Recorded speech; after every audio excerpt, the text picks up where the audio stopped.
ये तस्वीरें देख रहे हैं आप। आखिरकार नरेंद्र मोदी ने सिख की वेशभूषा क्यों रखी? इमरजेंसी में किस किस तरह के अत्याचार हुए? इमरजेंसी में प्रेस फ्रीडम को कैसे धत्ता दिया गया? इमरजेंसी में किन किन नेताओं को जेल में डाला गया और उनको कोई उम्मीद भी नहीं थी कि वो जेल से बाहर निकल पाएंगे या नहीं? कैसे पलटा इंदिरा गांधी का शासन, ये सब बताएंगे। इमरजेंसी के काले अध्याय की बात करेंगे क्योंकि आज उसके 50 साल पूरे हो चुके हैं। राष्ट्रपति जी ने आपातकाल की घोषणा की है। इससे आतंकित होने का कोई कारण नहीं है। आज ही के दिन, आज ही की रात, 2526 की रात, ये काला अध्याय शुरू हुआ था भारत के लोकतंत्र में।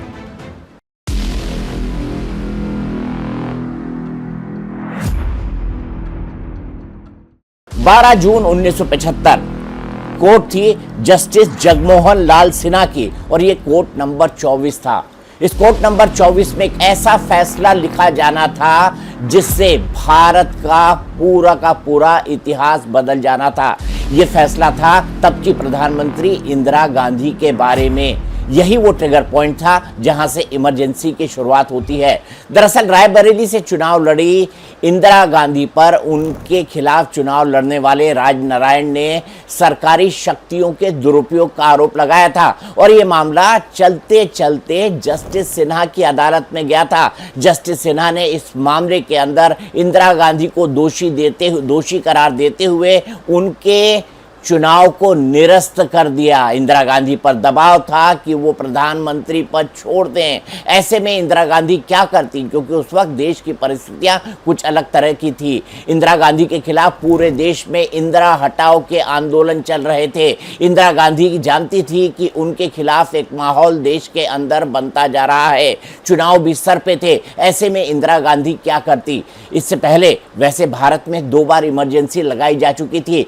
1962 में जब हमारी वॉर हुई चीन के साथ, तब आंतरिक इमरजेंसी की घोषणा की गई थी बाह्य कारणों से। इसके अलावा 1971 में जब हमने पाकिस्तान से वॉर लड़ी और बांग्लादेश का निर्माण किया, उस वक्त भी इंटरनल इमरजेंसी लगाई गई थी। लेकिन वो इमरजेंसी भी लगाई गई थी बाहरी खतरों को देखते हुए। लेकिन अब इंदिरा गांधी को डर लग रहा था क्योंकि महंगाई चरम पर थी, बेरोजगारी चरम पर थी, उनकी सरकार लगातार अनपॉपुलर होते जा रही थी। उनको लग रहा था कि उनके खिलाफ कोई सशस्त्र षड्यंत्र होने वाला है।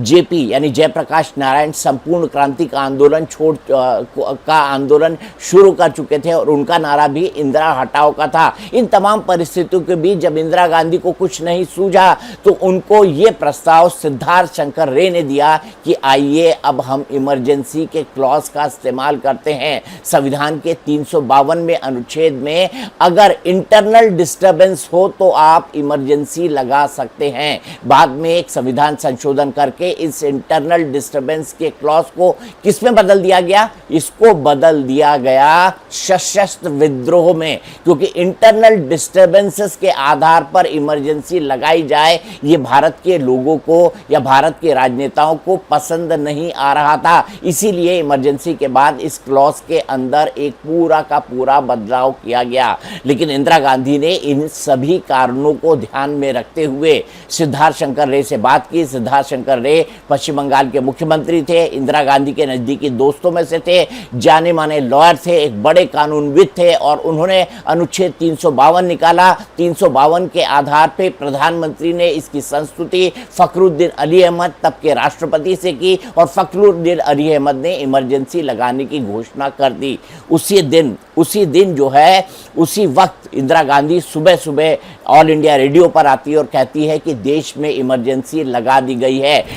राष्ट्रपति जी ने आपातकाल की घोषणा की है। इससे आतंकित होने का कोई कारण नहीं है। आप सभी गहरे और व्यापक षड्यंत्र से अवगत होंगे जो उस समय से रचा जा रहा है जब से मैंने भारत के जनसाधारण के लाभ के लिए कुछ प्रगतिशील उपाय करने शुरू किए। प्रजातंत्र के नाम पर प्रजातंत्र के काम को ही नकारने की कोशिश की जा रही है। विधिवत रूप से निर्वाचित सरकारों को कार्य नहीं करने दिया गया है और कुछ मामलों में वैध रूप से निर्वाचित विधानसभाओं को विघटित करने के उद्देश्य से सदस्यों को इस्तीफा देने के लिए बाध्य किया गया। लेकिन किसी को इससे घबराने की जरूरत नहीं है। लेकिन उसके बाद जो कुछ हुआ वो एक के बाद एक अत्याचार, जुल्म और सप्रेशन की एक ऐसी दास्तां थी जिसको आज तक याद किया जाता है।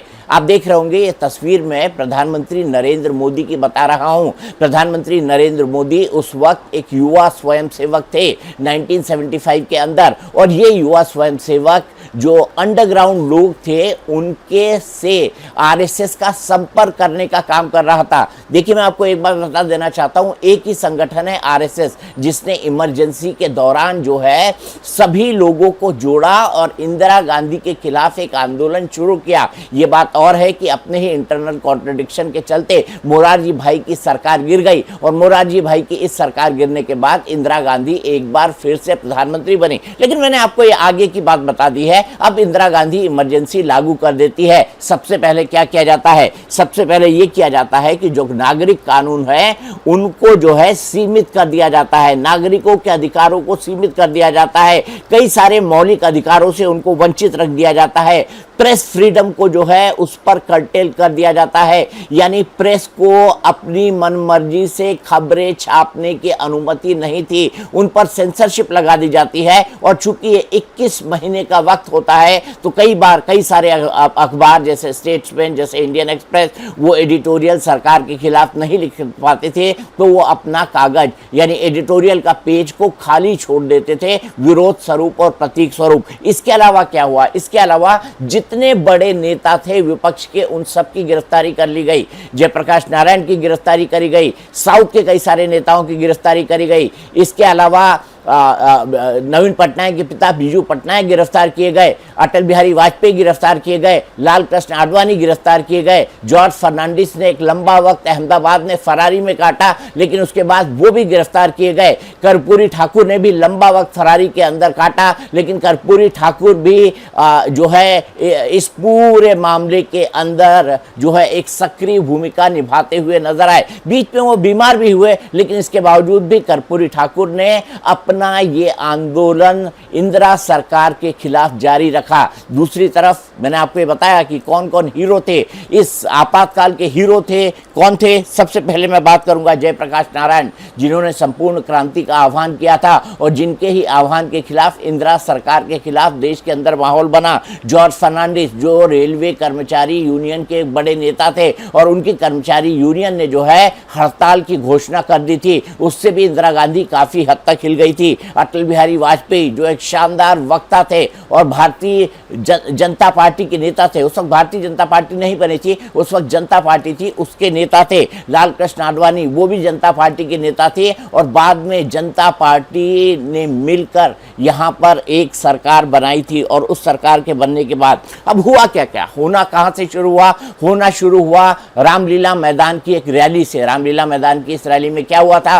रामलीला मैदान की इस रैली में इंदिरा गांधी के खिलाफ जो विद्रोह हो रहा था, इंदिरा गांधी की जो खिलाफत हो रही थी, उसके खिलाफ सभी मुख्यमंत्रियों से कहा गया कि रामलीला मैदान में एक भीड़ जुटाई जाए और भीड़ जुटाने के बाद एक रैली की जाए इंदिरा गांधी के समर्थन में। रैली का आयोजन संजय गांधी को दिया गया था। संजय गांधी वो शख्स थे जिनके ऊपर ये आरोप उस वक्त तक लगने लग रहा था कि वो एक्स्ट्रा कॉन्स्टिट्यूशनल अथॉरिटी की तरह काम करते हैं और अपनी मां के द्वारा लिए गए फैसलों को समय पर बदल देते हैं या खुद फैसले लेकर अपनी मां पर उन फैसलों को इंपोज कर देते हैं। यह भी अपने आप में एक बड़ी बात थी। हालांकि इंदिरा गांधी का यह मानना था कि लोगों ने संजय गांधी की इतनी खिलाफत की है कि संजय गांधी को मजबूरी के अंदर राजनीति में कूदना पड़ा है। इस रैली को दिखाया जाना था दूरदर्शन पर, लेकिन इंद्र कुमार गुजराल जो तब के सूचना और प्रसारण मंत्री थे, उन्होंने इस रैली को दिखाने से यह कहकर मना कर दिया कि यह पार्टी की रैली है, सरकार की रैली नहीं। तो जो सबसे पहला विकेट गिरा वो विकेट था इंद्र कुमार गुजराल का। इंद्र कुमार गुजराल को सूचना और प्रसारण मंत्री के पद से हटा दिया गया। उसकी जगह संजय गांधी के चहेते विद्याचरण शुक्ल को यह जिम्मेदारी सौंपी गई। अब इस टीम के अंदर कौन कौन थे? टीम संजय गांधी के अंदर कौन कौन थे? टीम संजय गांधी के अंदर थे कमलनाथ, टीम संजय गांधी के अंदर थे बंसीलाल, टीम संजय गांधी के अंदर थे विद्याचरण शुक्ला, टीम संजय गांधी के अंदर थे अकबर अहमद डम्पी जैसे उनके तमाम दोस्त, जो कई ऐसे कारणों से जाने जाते थे जिनको कोई बहुत अच्छा नहीं कहा जा सकता। अब एक के बाद एक शुरू क्या हुआ, मैंने आपको बताया स्टूडेंट प्रोटेस्ट चल रही थी देश भर में इंदिरा गांधी के खिलाफ। जयप्रकाश नारायण संपूर्ण क्रांति का नारा देकर इंदिरा गांधी की खिलाफत कर चुके थे, इंदिरा हटाओ का नारा दे चुके थे। अपोजिशन की सब पार्टियां इंदिरा गांधी के खिलाफ लामबंद हो रही थी। और 1971 में जिस प्रमुख मतलब प्रखर मैंडेट के साथ इंदिरा गांधी सत्ता में आई थी, उसके बाद उनको लग रहा था कि उनके पांव के नीचे से जमीन खसक रही है, इसीलिए उन्होंने इमरजेंसी लगाने की घोषणा की। आपको ये भी बता दूं, इमरजेंसी के दौरान देश के अंदर एक बार जो है वो चुनाव टाले भी गए थे, क्योंकि सरकार को लगा कि ये वक्त सही नहीं है चुनाव करवाने का, इसलिए एक बार चुनाव टाले गए थे। मैं आपको बता दूं कि मैंने बड़े नज़दीकी ढंग से अटल बिहारी वाजपेयी और लालकृष्ण आडवाणी के साथ काम किया है, और लालकृष्ण आडवाणी जी को 2003 में मैं उस रोहतक जेल के अंदर भी ले गया था, जिस रोहतक जेल में इमरजेंसी के अंदर उन्होंने अपनी सज़ा काटी थी। लगभग 21 महीने वो पूरे के पूरे जेल के अंदर रहे थे, लगभग 21 महीने। और उन्होंने मुझे बताया था कि मुझे लगता ही नहीं था कि इंदिरा गांधी कभी चुनाव की घोषणा कर सकती हैं। उनको लगता था कि उनकी अब पूरी ज़िंदगी जेल के अंदर कटने वाली है, शायद इस रात की कभी सुबह नहीं है। इतना पशुपेश रहता था अपोजिशन के नेताओं के अंदर, उनका आपस में कम्युनिकेशन, उनकी आपस में बातचीत जितनी जेल में हो सकती थी, जितनी पत्रों के माध्यम से हो सकती थी, वो सब होती थी, लेकिन वो सब भी सेंसर होती थी। जेल के अंदर अपोजिशन के नेता क्या कर रहे हैं, इसकी भी एक एक रिपोर्ट इंदिरा गांधी और संजय गांधी को जाती थी, और ये बताया जाता था कि कहीं सरकार के खिलाफ कोई षड्यंत्र तो नहीं बनाया जा रहा। इसके अलावा लगातार नए नए आंदोलन जो है इंदिरा गांधी के खिलाफ चल रहे थे। इसमें सबसे प्रमुख तौर पे काम किया आरएसएस ने, जिसके कई सारे संगठन जो हैं वो जो जेल के अंदर नेता थे उनसे कम्युनिकेट कर रहे थे, जो बाहर लोग रह गए थे उनसे कम्युनिकेट कर रहे थे, इमरजेंसी के खिलाफ जो पॉम्फलेट बांटे जा रहे थे उसका वितरण कर रहे थे, और लोगों को जगा रहे थे कि इमरजेंसी आपके क्यों खिलाफ है। सबसे बड़ी 4 वजह बताई जा रही थी। पहला तो ये कि इसमें आपके अधिकारों में कटौती कर दी गई है, आपको अपने मौलिक अधिकारों से वंचित कर दिया गया है। दूसरा, प्रेस को सेंसरशिप के दायरे में ले आया गया है। तीसरा, न्यायपालिका के ऊपर भी कार्यपालिका अपना नियंत्रण बढ़ाते जा रही है। और चौथा, एक संविधान संशोधन किया गया, हालांकि वो संशोधन अभी तक बदल नहीं पाया है, जिसमें हमारे प्रस्तावना के अंदर सोशलिस्ट और सेक्युलर देश जोड़ा गया। अब ये तमाम चीज़ें इमरजेंसी के दौरान की गई थी। आजकल एक बड़ा नैरेटिव चलता है कि संविधान की हत्या की जा रही है, संविधान की हत्या की जा रही है। दरअसल असल संविधान की हत्या वो थी जब फखरुद्दीन अली अहमद ने इमरजेंसी के प्रस्ताव पर साइन किए थे। फखरुद्दीन अली अहमद यानी राष्ट्रपति के पास ये अधिकार होता है कि वो प्रधानमंत्री की नहीं, कैबिनेट की सलाह पर यह फैसला ले, लेकिन इंदिरा गांधी ने आपातकाल का फैसला लेने से पहले किसी भी तरह की कोई भी कैबिनेट की बैठक नहीं बुलाई थी। यानी इसका मतलब क्या हुआ? इसका मतलब बड़ा साफ साफ हुआ कि इंदिरा गांधी का व्यक्तिगत निर्णय था। और जो तीसरी बात मैं आपको बता दूं, बड़े बड़े नेताओं की गिरफ्तारी हो रही थी जो भी सरकार की थोड़ी खिलाफत करता। डेमोक्रेसी में तो ये होना चाहिए ना, सरकार की खिलाफत का अधिकार लोगों के पास होना चाहिए, लेकिन सरकार की खिलाफत को maintenance of essential security act के खिलाफ माना गया और कई सारे लोगों को जेल के अंदर भर दिया गया। या तो आरएसएस के कार्यकर्ता थे या वो समाजवादी आंदोलन से जुड़े हुए थे, और जो इंदिरा गांधी के मुखर विरोधी थे सभी को जेलों के अंदर ठूस दिया गया। मैंने आपको बताया न्यायपालिका को भी कंट्रोल करने की कोशिश हुई और साथ ही साथ अत्याचार भी ढाए गए। अत्याचार कैसे ढाए गए? आपको याद होगा तुर्कमान गेट का डिमोलिशन केस, दिल्ली की झुग्गी बस्तियों को हटाने के लिए लाखों लोगों को बेघर किया गया। इसकी अगुवाई कौन कर रहे थे? इसकी अगुवाई कर रहे थे डीडीए के उस वक्त के चेयरमैन, वाइस चेयरमैन जगमोहन, जो बाद में भारतीय जनता पार्टी के नेता बने, लेकिन वो संजय की किचन कैबिनेट के सदस्य थे। और तुर्कमान गेट के डिमोलिशन की कहानियां आज भी दिल्ली में इमरजेंसी के संदर्भ में आपको कई सारी सुनने को मिल जाती हैं। कई लोगों को जबरदस्ती उनके घरों से निकाला गया, कई लोगों को गोली मारी गई। इसके अलावा एक कार्यक्रम और चला था जिसे कहा जाता है नसबंदी कार्यक्रम। संजय गांधी चाहते थे कि भारत के अंदर पॉपुलेशन कंट्रोल हो, और पॉपुलेशन कंट्रोल के लिए संजय गांधी ने आपातकाल के दौरान जबरन नसबंदी का कार्यक्रम भी चलाया था। ये भी एक ऐसा कार्यक्रम था जिसको हमने देखा, जिसको सुना और जिसको बड़ा क्रिटिसाइज किया गया कि आप जनसंख्या कंट्रोल करने के लिए कदम उठाएं, लेकिन आप जबरदस्ती किसी को जो है आप जबरदस्ती उससे उसके परिवार को बढ़ाने की ताकत नहीं छीन सकते। इन तमाम बातों का विरोध भी हुआ था। अब सवाल ये उठता है कि इन 50 साल के इस अनुभव के बाद हमने इमरजेंसी से क्या सीखा। हमने इमरजेंसी से ये सीखा कि ऐसा काला अध्याय भारत के लोकतंत्र में कभी ना आए। हमने इमरजेंसी से ये सीखा कि जब कोई व्यक्ति निरंकुश हो जाता है तो वो किस किस तरह के डिसीजंस लेता है और कैसे जो है वो देश के भले के बजाय अपने भले और हमेशा सत्ता में बने रहने के लिए सोचने लगता है। इमरजेंसी से हमने ये सीखा कि अगर एक पार्टी ज़रूरत से ज़्यादा ताकतवर हो जाती है तो वो फिर मनमाने फैसले लेने लगती है। इमरजेंसी से हमने ये सीखा कि हमको विरोध का अपना जो दायरा है या विरोध के जो अपने स्वर हैं उनको कभी कम नहीं करना चाहिए। साथ ही साथ लोग आज कहते हैं कि आज जो है एक अघोषित इमरजेंसी है।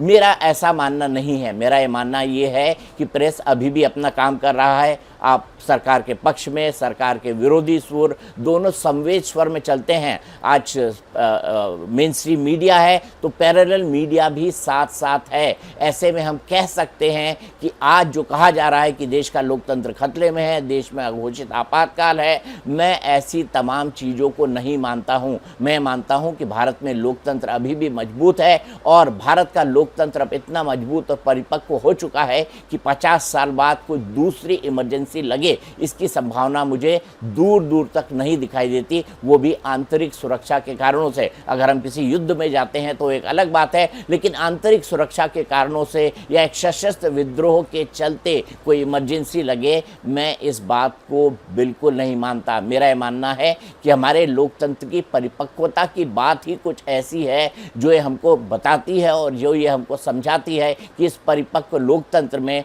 जैसे हम कहते हैं कि we are mother of all democracy, यानी गणतंत्र यानी राजतंत्र नहीं, गणतंत्र यानी प्रजातंत्र हमारे ही देश की उपज है। तो ऐसे देश के अंदर प्रजातांत्रिक अधिकारों को फिर से कम किया जाएगा, इसकी संभावना मुझे न के बराबर नज़र आती है। दोस्तों, आपको ये मेरा वीडियो कैसा लगा बताइएगा। मैंने इसमें कई सारे रूप भी दिखाए हैं प्रधानमंत्री नरेंद्र मोदी के, कि प्रधानमंत्री किन किन अलग अलग रूप के अंदर दिखाई दिए, वो रूप आपको कैसे लगे ये बताइएगा। कमेंट बॉक्स में बताइएगा कि आपको क्या अच्छा लगा, क्या बुरा लगा, ताकि मैं अपने वीडियो में आने वाले समय के लिए सुधार ला सकूँ।